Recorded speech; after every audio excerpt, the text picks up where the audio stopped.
Assalamualaikum warahmatullahi wabarakatuh. Bersama saya Sopandi Ahmad melalui Opan Ahmad.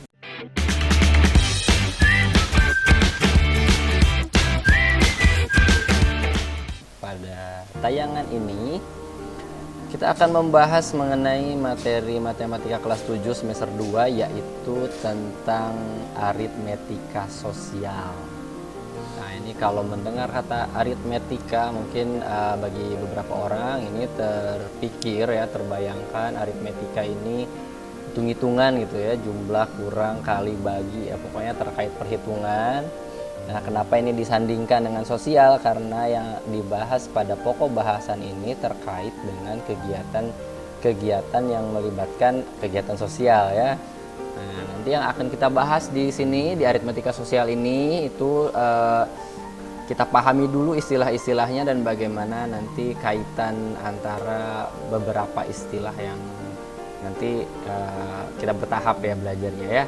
Ada bagaimana kita memahami harga beli, di mana harga beli ini bagi penjual ini lebih merupakan ke modal, sementara bagi pembeli sendiri ya harga beli gitu ya.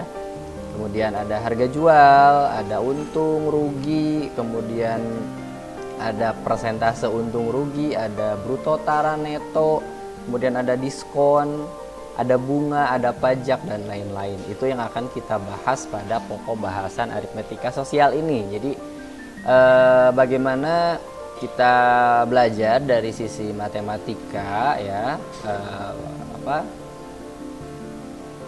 kebiasaan-kebiasaan yang biasa dipelajari di ilmu sosial. Oke, baik, kita langsung aja pada bagian pertama video ini yang akan kita bahas mengenai apa itu harga beli, kemudian harga jual, kemudian untung atau laba ya. Ini lebih enak kita sebut laba saja. Ingat ya, laba untung itu maksudnya sama, tapi lebih enak didengar gitu ya, itu kita bilangnya laba aja. Kalau untung takutnya dia nama orang, jadi ya begitulah. Kemudian ada rugi,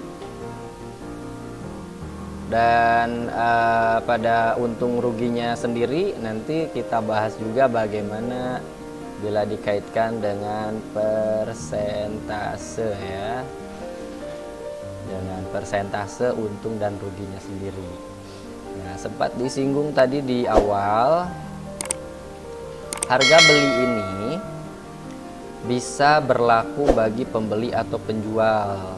Nah, biasanya bagi pembeli, harga beli ini harga dasar yang sudah ditambah dengan laba si penjual.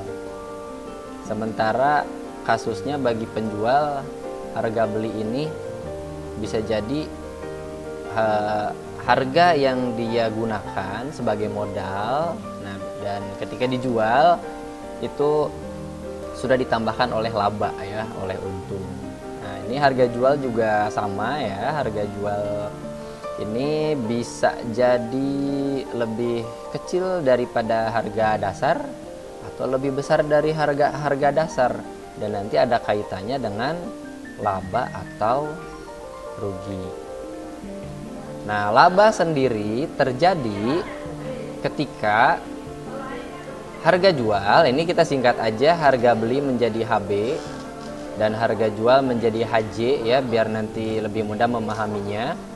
Laba itu terjadi ketika harga jual lebih besar daripada harga beli. Artinya laba. Tapi kalau ternyata harga jualnya lebih kecil daripada harga beli, ini jatuhnya rugi ya.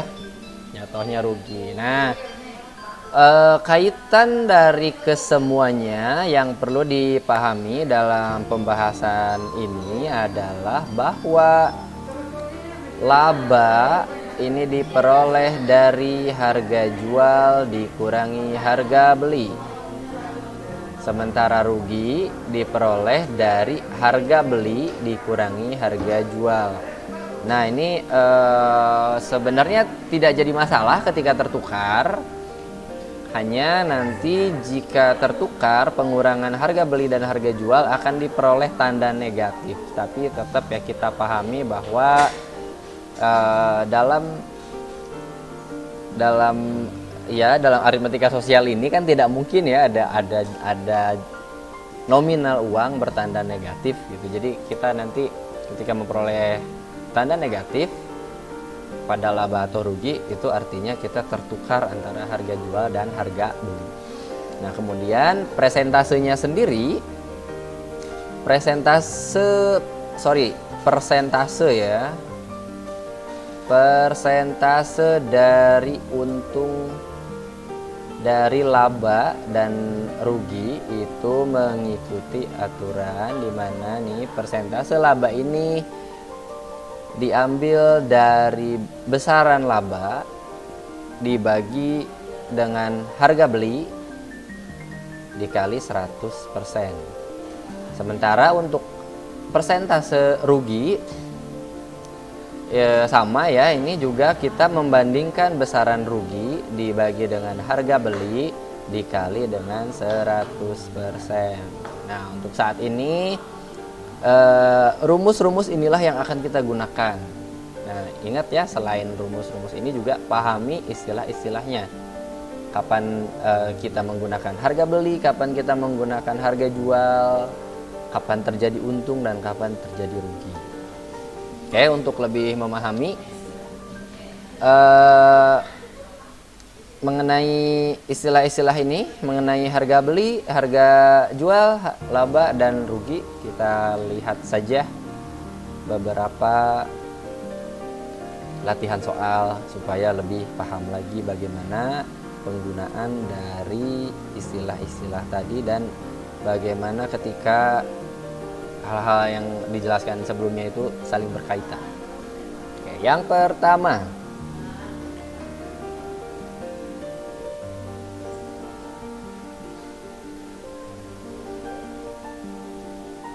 nah ini saya mohon disimak baik-baik karena saya tidak akan menulis soal secara lengkap. Saya lebih deskripsikan melalui audionya ya. Misalkan di sini ada seorang pedagang membeli sebuah pesawat radio dengan harga, nah ada kata-kata pedagang membeli pesawat radio dengan harga, artinya dalam kasus ini adalah harga beli. Membelinya dengan harga Rp165.000. Kemudian pesawat radio itu dijual dengan harga, dijual ya, ada kata kunci dijual, artinya dia harga jual. Dijual dengan harga Rp190.000. Pertanyaannya, tentukan pedagang ini untung atau rugi gitu ya. Nah, sekarang secara kasat mata bisa kita lihat di sini bahwa harga jual lebih besar daripada harga beli. Karena harga jual lebih besar daripada harga beli, yang tadi saya sampaikan di sebelumnya, berarti pedagang ini mengalami laba ya, dia memperoleh laba. Bagaimana bisa kita ketahui berapa besar labanya? Nah, ini disampaikan juga tadi pada tayangan sebelumnya bahwa laba ini diperoleh dari harga jual dikurangi harga beli, di mana harga jualnya sendiri adalah Rp190.000. Kita kurangi dengan harga belinya Rp165.000. Artinya pedagang ini memperoleh laba sebesar Rp25.000. Seperti itu ya kasusnya. Kita mengaitkan bagaimana ketika memperoleh informasi mengenai harga beli, harga jual, apakah dia untung dan berapa besaran untungnya ya, dan berapa besaran labanya. Begitu juga ketika dia rugi, berapa besaran ruginya. Oke, kita lanjutkan ke yang berikutnya. Seorang pedagang membeli 10 ekor ayam. Nah, di sini kita tulis dulu informasinya. 10 ekor ayam, harga belinya ya, harga belinya sebesar Rp135.000. Rp135.000. Kemudian 3 ekor dijual dengan harga 14.500 tiap ekor. Nah, perhatikan ada kata-kata di mana 3 ekor ayam dijual, artinya di sini harga jual ya. Dijual 14.500 per ekor. Ada informasi per ekor, berarti artinya yang 14.500 ini harga satuannya. Kalau 3 ayam berarti kita kali dengan 3. Dan berikutnya sisanya dijual dengan harga 13.000 per ekor. Nah, sisanya dijual dengan harga Rp13.000 per ekor. Ingat, kalau yang atas ini harga 10 ayam, sementara yang bawah ini 3 ayam dijual 14.500 itu per ekornya, sementara sisanya berarti sisanya 7 ayam ya. Sisanya yang tinggal 7 itu dijual dengan harga 13.000 per ekornya. Nah, yang jadi pertanyaan adalah pedagang ini apakah dia memperoleh laba ataukah rugi? Dan berapa besarannya jika dia memperoleh laba, begitupun kalau dia rugi, ruginya berapa besar gitu ya. Mari kita perhatikan di sini harga beli totalnya adalah 135.000. Kita tandai dulu. Ingat, 135.000 ini adalah harga beli totalnya. Sementara untuk harga jual totalnya sendiri itu kita perlu menghitungnya terlebih dahulu, yaitu tadi diperoleh bahwa 3 ekor ayam, berarti kita kalikan 3 kali 14.500 ditambah dengan 7 ekor ayamnya dijual dengan harga 13.000. Nah, kita hitung 3 kali 14.500 ini adalah 43.500. Sementara untuk 7 kali 13.000 ini adalah 91.000. Nah, ini dalam matematika ketika melakukan perhitungan kita abaikan dulu satuannya. Yang penting kita sudah menyetarakannya terlebih dahulu ya. Kenapa? Biar tidak ribet. Jadi, kalau kita tuliskan di sini satuan mata uangnya rupiah-rupiah, malah akan mengacaukan perhitungan kita. Jadi lepaskan saja dulu satuan itu, kita hitung dulu. Kita libatkan hanya bilangan saja, baru di akhir kesimpulan kita tuliskan menggunakan satuan yang diinginkan. Nah, ini ketika dijumlahkan akan diperoleh 134.500. Mari kita bandingkan, ternyata harga jual totalnya 134.500. Sementara ketika membelinya 135.000. Wah, ternyata pedagang ini mengalami kerugian. Kenapa bisa dia rugi? Karena harga jualnya lebih kecil daripada harga beli. Lalu dia rugi berapa? Nah, untuk mengetahui besaran ruginya, artinya kita kurangi harga beli dengan harga jual, di mana harga belinya sendiri tadi 135.000, kita kurangi dengan 134.500, sehingga bisa kita simpulkan bahwa pedagang ayam ini mengalami rugi sebesar Rp500 ya. Nggak apa-apa lah ya, rugi kecil ya, tapi tetap aja rugi. Oke, itu dia bagaimana kita mengetahui ketika melihat harga jual dan harga beli, kita bisa menentukan apakah dia laba ataukah rugi dan bagaimana besarannya. Oke, untuk yang berikutnya,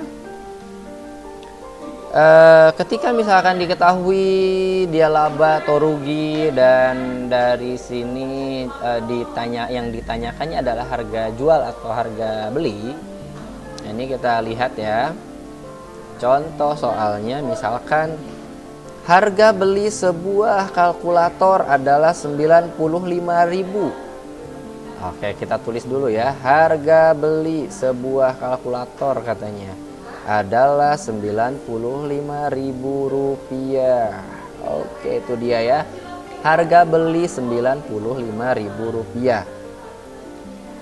Nah, misalkan kita mau menjual lagi nih kalkulator dan kita menginginkan laba gitu ya, menginginkan untung. Kita ingin labanya 20.000. Artinya apa? Kita beli 95.000, kita mau jual lagi tapi pengen laba 20.000.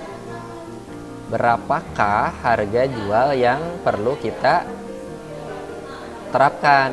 Nah, tadi ya di awal kita sudah sampaikan bahwa laba itu sama dengan harga jual dikurangi harga beli.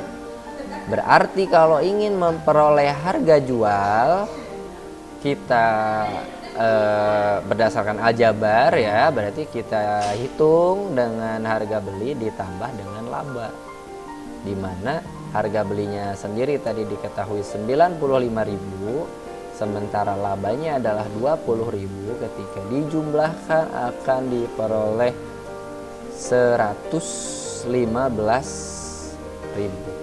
Berarti ketika membeli harganya 95.000 dan menginginkan laba sebesar 20.000, harga jualnya kita tetapkan Rp115.000.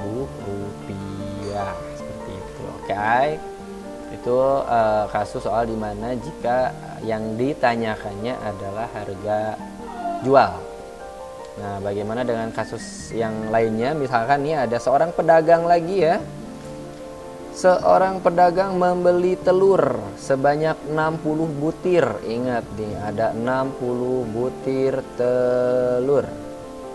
Kemudian telur itu dijual dengan harga seluruhnya 48.000.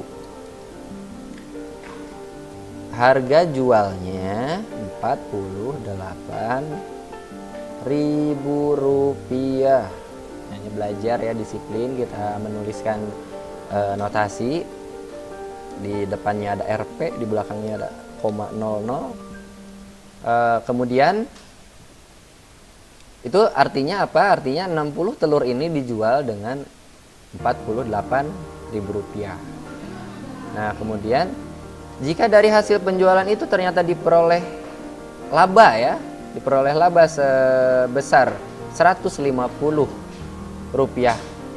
per butir.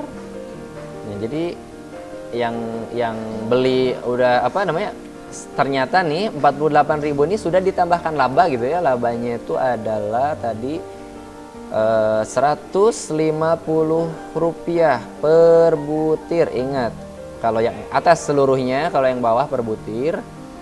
Nah, berapakah harga belinya? Berapa harga belinya? Oke, baik.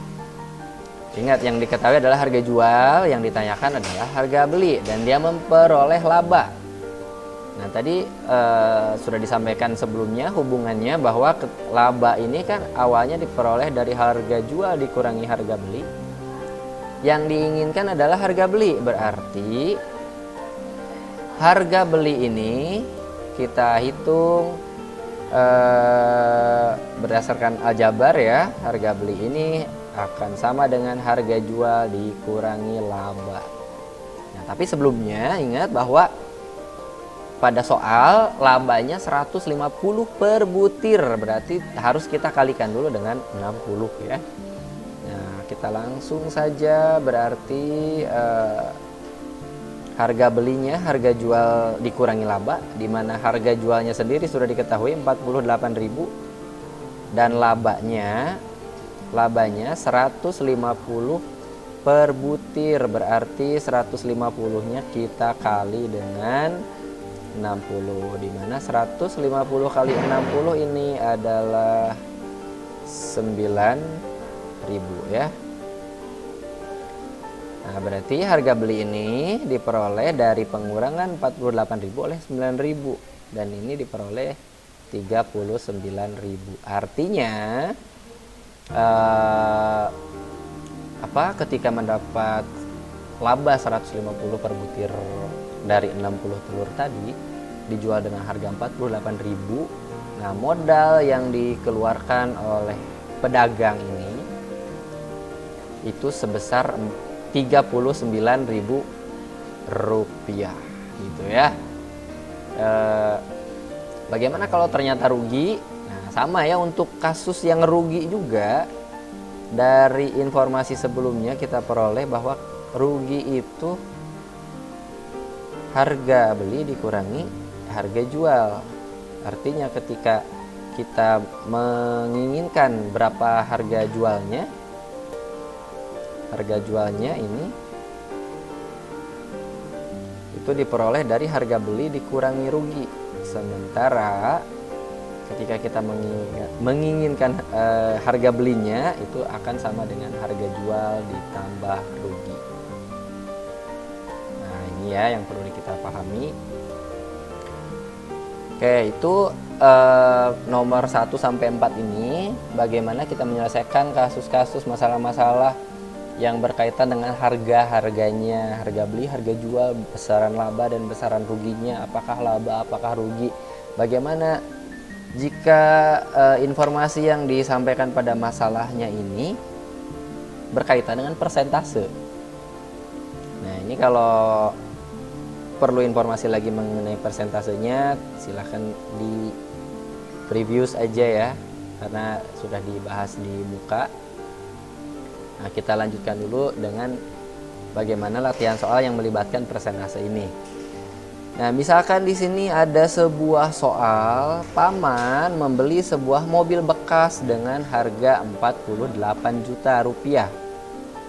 Membeli, ada kata-kata membeli, artinya ini adalah harga beli. Harga belinya 48 juta rupiah. Nah ya, mobil itu diperbaiki dengan biaya 4 juta.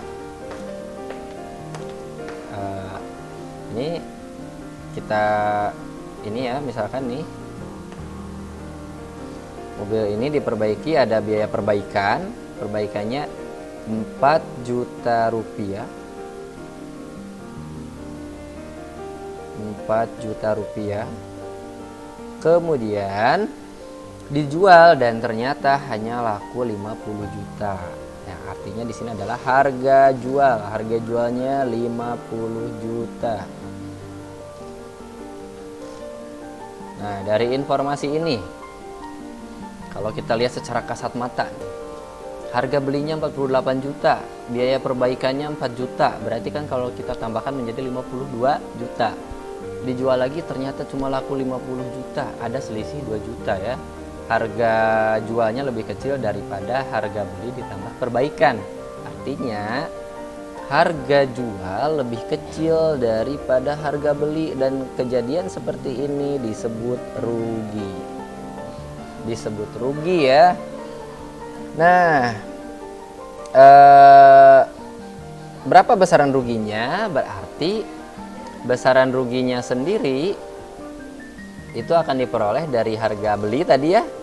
Harga belinya sih 48 juta, tapi karena ternyata sudah keluar uang juga buat perbaikan, ini tidak jadi 48 juta ya, ini dijumlahkan nih menjadi 52 juta. 52 juta dikurangi 50 juta itu adalah 2 juta. Nah,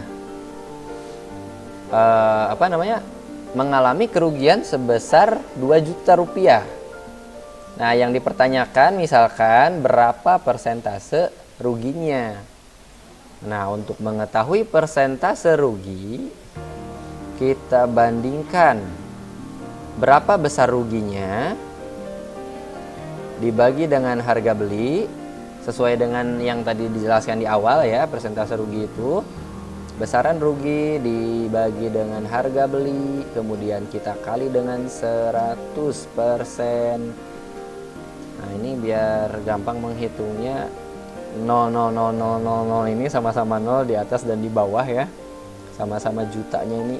Oke, ini dicoret ini artinya kalau apa namanya kan sama-sama dikali sejuta.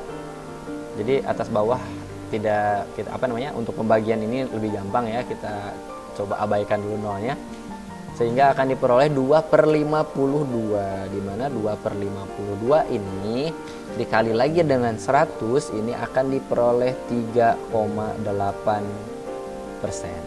Nah, ini adalah persentase dari kerugiannya. Jadi bedakan, kalau misalkan ditanya besarannya berarti nominal uangnya, tapi ketika ditanya persentasenya itu adalah perbandingan dari laba atau ruginya dibagi dengan harga beli, kemudian kali dengan 100% ya. Nah, kita lihat lagi bagaimana kasus serupa dengan permasalahan yang berbeda. Koperasi sekolah membeli 1 lusin pensil dengan harga 15.000. Nah, ini satuan ini tolong dipelajari ya, 1 lusin itu berapa banyak, 1 kodi berapa banyak, 1 rim berapa banyak, 1 gross berapa banyak. Itu karena beberapa permasalahan satuannya ini tidak disebutkan, sehingga hal-hal yang seperti tadi itu, lusin, kodi, gross, rim perlu diketahui tanpa perlu disebutkan di soal ya. Nah, di sini yang disebutkan bahwa katanya 1 lusin harganya adalah 15.000. Membeli ya, berarti harga beli ya, kita tulis harga belinya adalah Rp15.000. Oke. Jika koperasi menghendaki laba 20%, inginnya memperoleh laba 20%. Nah, ini tidak disebutkan berapa besarannya, hanya persentasenya. Berapa harga penjualan sebuah pensil? Nah, sekarang 1 lusin. 1 lusin itu 12 buah. Ingat. Jadi artinya 15.000 ini harga untuk 12 buah ya. Nah, karena kita menginginkan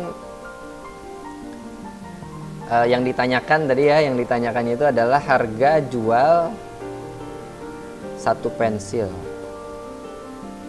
Supaya lebih mudah nanti perhitungannya, kita tuliskan dulu harga beli 1 pensilnya. Tadi untuk 1 lusin 15.000, berarti harga beli per 1 pensilnya 15.000, kita bagi aja dengan 12 dan akan diperoleh harganya Rp1.250, harga 1 pensilnya. Nah, ingin memperoleh laba 20%. Ya, berarti labanya sendiri kita ambil 20%, 20 per 100 dari 1.250. Oke. 1.250 kali 2, 2.500. 2.500 dibagi 100. Ini perhitungan ini harusnya sudah menjadi hal yang biasa ya, karena sudah dipelajari di tingkat sebelumnya di sekolah dasar. Sehingga ini diperoleh labanya itu adalah Rp250 per 1 pensil. Nah, harga jual per 1 pensilnya berarti, ingat tadi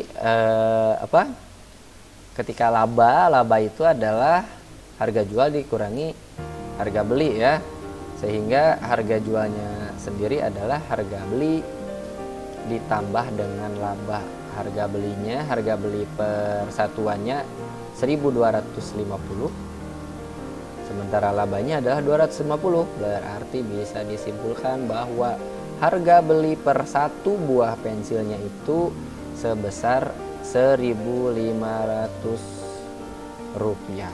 Nah, itu ya bagaimana penyelesaian permasalahan di mana laba ataupun ruginya itu melibatkan persentase. kita lanjutkan. Untuk yang berikutnya, misalkan ini ayah membeli sebuah rumah.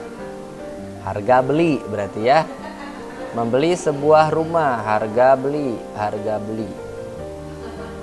Harganya 100 juta rupiah. Oke, kita tuliskan 100 juta rupiah. Karena sesuatu hal rumahnya dijual sehingga rugi 5%. Rugi 5%. Nah, yang ditanyakan adalah setelah mengalami kerugian 5% ini berapa harga jualnya ya? Berapa harga jualnya? Oke, kita hitung dulu berapa kerugiannya. Ruginya sendiri adalah 5/100 dikali 100 juta. Ini kita coret biar gampang ya ngitungnya ya. Akan diperoleh 1, 2, 3, 4, 5, 6. Akan diperoleh bahwa besaran ruginya adalah 5 juta rupiah. Berarti harga penjualannya ini karena merugi ya, itu harga pembelian dikurangi ruginya. Di mana harga pembeliannya sendiri ada 100 juta dikurangi dengan 5 juta, akhirnya diperoleh 95 juta rupiah. Oke, inilah kasus dimana ketika mengalami kerugian ya, dan kerugiannya dalam bentuk persentase. Oke, baik, kita lanjutkan satu soal lagi. Ada seorang pedagang menjual sepeda dengan harga, menjual ya berarti harga jual. Menjual sepeda dengan harga Rp210.000. Nah, dari penjualan itu dia memperoleh laba 20%. Labanya 20%. Nah, yang ditanya adalah, ingat yang diketahui harga jual, diketahui laba dan bentuk persentase, yang ditanya adalah berapa harga belinya. Nah, berarti di sini seperti biasa ya, karena diketahuinya dalam bentuk persentase, kita jadikan nominal dulu. Berarti 20% itu 20/100. Kita kalikan dengan 20.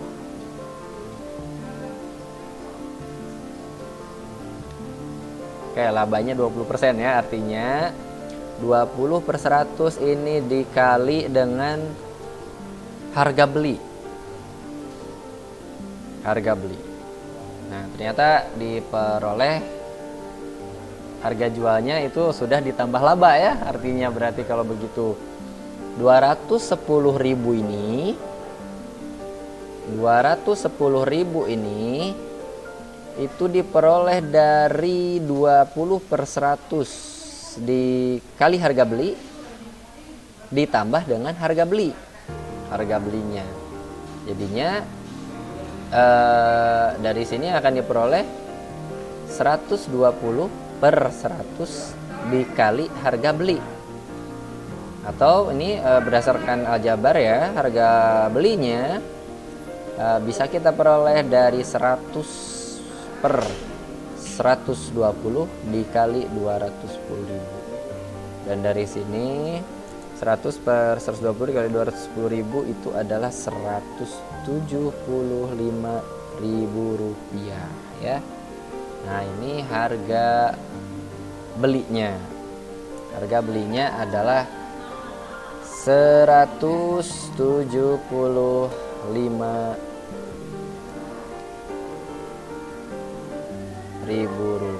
Oke.